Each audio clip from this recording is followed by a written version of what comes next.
बंटी चूहा बहुत होशियार था। वह एक जंगल में रहता था। उसने अपना एक छोटा सा घर बना रखा था। जंगल के पास एक घर था, उसमें एक छोटा सा बच्चा रहता था। उस बच्चे के पास लॉग बूट थे, लेकिन वह छोटे हो गए थे। उस लड़के ने वह फेंक दिए। बंटी चूहा, अरे ये जूते तो बहुत अच्छे हैं, मैं इसमें आराम से सो सकता हूँ।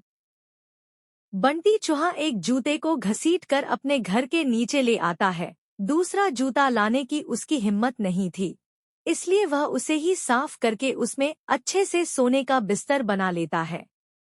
फूलों से उसे सजाता है। बंटी बहुत खुश रहता था। जंगल के और जानवर उसे देखने आते थे। जानवर जब उसको देखते तो बंटी चूहा बहुत नखरे में अपने जूते पर चढ़कर बैठ जाता था। एक दिन नटखट कबूतर बंटी से मिलने आया।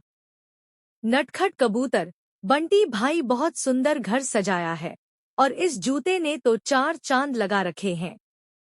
बंटी चूहा, सुन भाई, नजर मत लगा, मैंने बहुत मुश्किल से इसे सजाया है।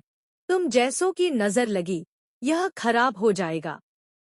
नटखट कबूतर, भाई मैं तो तुम्हें बधाई देने आया था, लेकिन लगता है तुम्हारा घमंड तो 7वें आसमान पर है। बंटी चूहा, मुझे किसी की बधाई की जरूरत नहीं है। मैं जानता हूँ तुम सब मुझसे जलते हो क्योंकि तुम बाहर सर्दी झेलते हो और मैं इस जूते में घुसकर आराम से सो जाता हूँ। नटखट कबूतर बिना कुछ कहे उड़कर वापस चला जाता है। अब बंटी चूहा सारे दिन घूमकर खाना खाता और रात को अपने जूते में आकर सो जाता था।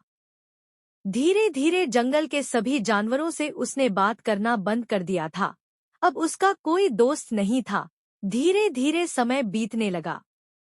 एक दिन रात के समय जंगल में तेज बारिश होने लगी। इस सबसे बेख पर बंटी चूहा अपने जूते में आराम से सो रहा था। उसे बाहर के मौसम का पता नहीं लगा। बारिश का पानी बढ़ने लगा। जूते के तले में एक सुराख था, जिससे पानी जूते में भरने लगा। कुछ ही देर में बहुत सारा पानी जूते में भर गया। तभी बंटी चूहे की नींद खुली, लेकिन तब तक बहुत देर हो चुकी थी। पानी बढ़ता ही जा रहा था। उसे लगा कि वह अब मर जाएगा। बंटी चूहा जोर जोर से चिल्लाने लगा, लेकिन बारिश की आवाज में किसी ने उसकी आवाज नहीं सुनी। बंटी चूहे को अपनी मौत साफ नजर आ रही थी। वह जोर जोर से उछलने लगा।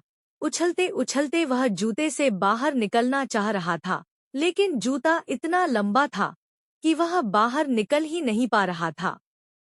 इधर दूर एक घोंसले में नटखट कबूतर अपने बच्चों के साथ बैठा था। नटखट कबूतर, बच्चों, लगता है किसी के चिल्लाने की आवाज आ रही है, कोई मुसीबत में है।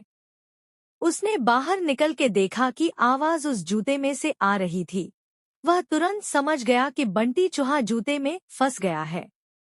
नटखट कबूतर बिना देर किए किसी तरह उड़कर वहां पहुंच गया। वह जूते के ऊपर बैठ गया।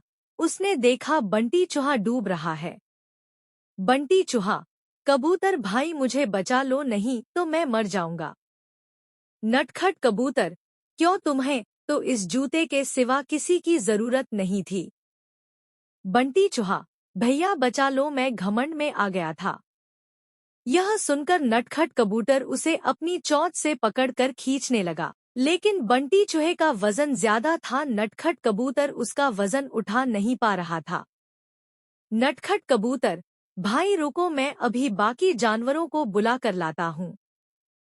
नटखट कबूतर जंगल में जाता है, लेकिन सभी जानवर बंटी चूहे की मदद के लिए मना कर देते हैं। तभी रास्ते में उसे कालो कौवा मिलता है। वह उसके साथ आ जाता है। दोनों मिलकर बंटी चूहे की एक एक टांग चोंच में दबाकर उड़ जाते हैं और उसे ऊपर बने घर में रख देते हैं। बंटी चूहा अपने किए पर बहुत पछताता है। अगले दिन वह जूते को खींचकर उल्टा कर देता है। उससे उसका पानी निकल जाता है। उसके बाद वह उस जूते को घसीट कर ले जाता है और नदी में फेंक देता है। यह देखकर नटखट कबूतर और कालो कौवा बहुत खुश होते हैं। फिर बंटी चूहा सब जानवरों के पास जाकर सबसे माफी मांगता है।